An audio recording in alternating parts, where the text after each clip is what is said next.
Whether you are dealing with a case of the winter blues or maybe just feeling overwhelmed with everything a new year, a new start brings, taking a few practical steps to fight back against it can bring about a major mood boost, according to my next guest.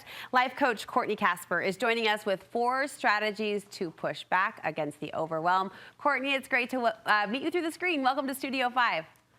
Hello, thanks for having me. What do you think it is, Courtney, about this time of year that can feel so overwhelming for so many women? I think just like you said, we get through that holiday season, we push, and now we're at the start of a new year and we're just inundated with so much, I call it like big change energy, a lot of pressure to jump into new routines and be our best selves. And I think it's a lot sometimes. Big change energy. I'm resonating with that. That's hitting close to home. You have identified 4 ways to kind of fight back against that feeling before it settles in and takes over. The first is the art of subtraction. Teach us about this. Yeah, this is one of my favorite things to do when I'm feeling overwhelmed. Sometimes when we're overwhelmed, we might want to add stuff like I got to go shopping or I need to add a new routine or some adding. And I like to just pause and subtract. Like maybe there's something I can take off my plate, a commitment that I need to offload, or maybe there's a junk drawer that needs cleaned out or some clothes that need donated. Just something to pause and go, what can I take away here to create more sense of calm and peace and less overwhelm?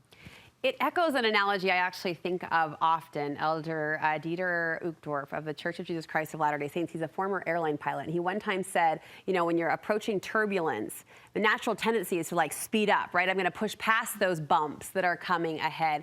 And he said, in fact, the opposite is true. They pull back and they go for a slower approach so the bumps don't feel as impactful. That's sort of what I'm hearing you say. Take something off your plate so the overwhelm can lighten and can lift. Yeah, exactly. And like I said, sometimes we want to consume more. It feels like we're going to make more progress. Yeah. But just taking that moment to pause and go, okay, what can I subtract? What can I take away? Next, you recommend getting outside, which is like an instant jolt of the right kind of energy, right? Yes, it's so good. And it can be so small. There's so much compelling science that correlates how much time we're outside getting natural light and our mood and our sense of well-being.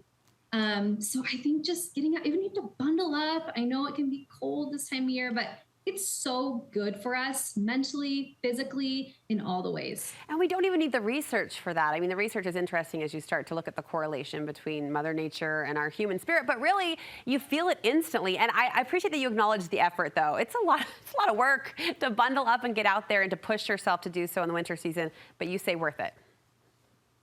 So worth it. All right, you're encouraging us when that overwhelm starts to trickle in to find ways to reset. What does that look like? What do you mean by that? Yeah, I think just having some things in your back pocket that you can pull from really quickly, sometimes when you need it, that just causes you to just pause and reset. You can tidy your room, journal. I like to wash my face, so it's not uncommon at 2 o'clock in the afternoon before my kids get home. I'm like taking 2 minutes to wash my face. Hold on, time out. You wash your reset. face in the middle of the afternoon? That's your reset? I like that. Why not? Why not? Whatever you need just to take a few minutes to reset the day, especially when it can feel overwhelming. Whatever you can pull out of your back pocket, I think is a win. I love that. So find the reset button for you, whatever it is. And finally, last on your list, cold therapy. We talked about how hard it can be to get out in the cold. You're saying embrace it? I'm saying embrace it. Cold plunging is all the rage right now. I'm sure you've seen it online. It's so good for you. It's something about causing some strategic stress in your body that when real life stress comes, we know how to breathe through it. We know we can do hard things.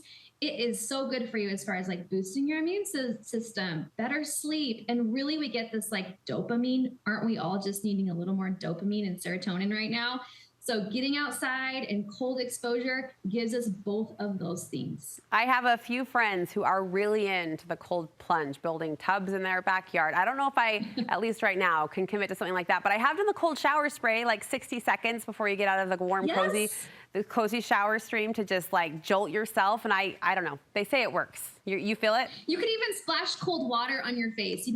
Pair those two together, resetting your day. Splash some cold water, an ice roller, just some cold to wake you up and give you that dopamine. Maybe some deep breaths in the freezer if you can't quite brave the elements outside, and sometimes it's a little crazy here in Utah. Courtney, thank you so much. Good words of advice and a good jolt for us when we feel those days start to settle in over us. Where can we hear more from you? I'm over on Instagram at Courtney Casper Letters or CourtneyCasper.com. All right, we'll meet you there. Thank you so much. Thank you, Brad.